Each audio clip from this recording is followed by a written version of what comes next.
So what's up, everybody? I'm an idiot and don't pay attention, so I'm having to make this video twice because I left something out that I said I was going to put in there.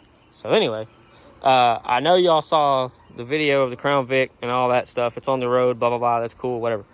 And y'all may have missed it, may not. The Yukon was in it, and it kind of gave it away of what I was trying to hide from everybody. But anyways, if you can look back in the garage, you can see the AT4 wheels are just hanging out. My phone's getting kind of warm, so it's probably going to stop recording in a minute. And if it doesn't, then that's great. But I'll just show y'all. So the Yukon got some new shoes. So these are 24 by 10 split sixes, which is what the kids call them nowadays. They're split six wheels. They are Denali replica. They are not OEM. So for those that are going to ask, no, it's not an OEM wheel.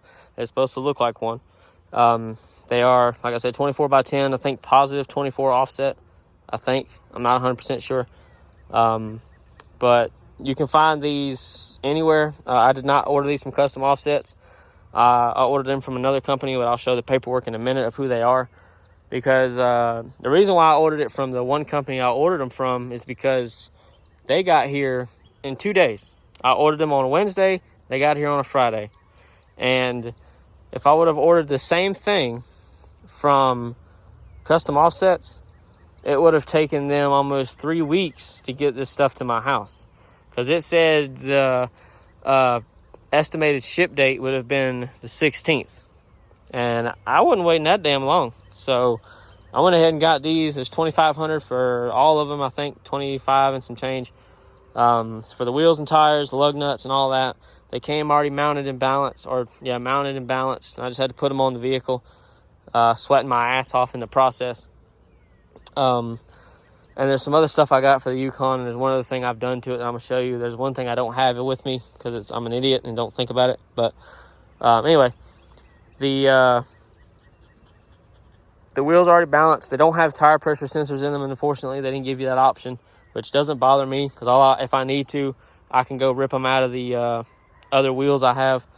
But they ride really good. I've always wanted 24s. Because I had 22s on my 05 Yukon, my 05 Tahoe. That was lowered, and they just seemed small. So I'm glad I went and got these, because I am going to lower this, and there goes my fucking headphone, keeps going in and out. I am going to lower this because I have a lowering kit coming, so it'll be a 2.4 drop from Max Track. It's their torsion keys. It's fucking AirPods, I tell you. It's got their torsion keys and the rear coil springs with the shock relocation brackets. I am going to get rid of the rear shocks because it does have the air ride shocks on it, and those are for load leveling. They're not for air ride.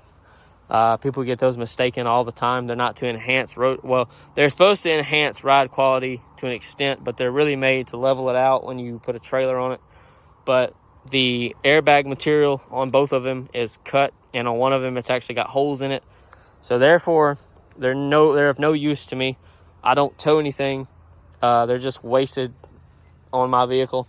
So I'm going to buy a lowering shock so I can get rid of the brackets. And then, I'll get rid of the compressor. I'll sell it to somebody because I'm not going to use it. I'm going to keep all the lines on here, though, just in case if somebody buys this from me at some point in the future and they want to put back the air system, they can. They just won't have the compressor, but they'll have the lines. Because it's stupid for me to rip all that out when there's no reason. So I'll keep the sensors up here also, because that's what that is. It's just a sensor for the air ride. But anyways, I've still got the leveling kit in it, so I need to take that out. But I ain't gonna do that. I'll wait until the lowering kit gets here. But I've also got a new antenna. I got a stubby antenna from AutoZone from Metro. It's a 3-inch, I think, is what it is. But I've also got a new key fob for a newer vehicle. It's I think from a 19 or a 20 Silverado, Sierra, and all of them. I got it from Boost Auto Parts, and those are the people that make, the wireless charging pad that goes in the center console lid. They make the mirrors that everybody likes. LSX Matt used a lot of their stuff on his Tahoe. I use their can't think of the word, their Hydro Boost seal kit on my Tahoe, my red one, because the Hydro Boost was leaking on it. but I'll show all the paperwork now for this because I don't want to forget this time because I'm not doing this again. So, oh, and then I'll show, whoops, I almost forgot. See what happens when you're doing 6 things at once in your head. And I also do like that these tires are nice and flat. The tires are not bulged. They're not stretched. They look really good. There's a nice flat sidewall. These are a 295 35 24. That's a Ironman iMove Gen 2 SUV / truck tire. I had these on my, like I said, on my Tahoe that was lowered, and I loved them. I had no issues with them. They rode really good. And it's good because I hated putting tire shine on the all-terrains because they got all that shit on the side. These have a nice flat sidewall that I can go and put tire shine on, and it'll look nice and look pretty.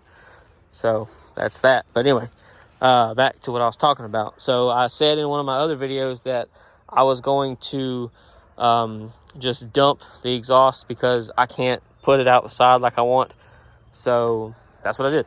So I got my tip on there. I got the exhaust fixed. I cut it off to where it would straighten it, where it would point straight down. It does make it louder when you put a tip like that on there. And that's also pointing at the ground. It's not completely straight down. That's maybe like a 45-degree angle. I don't really know. Maybe y'all can tell. But it literally goes right over the axle and just goes down.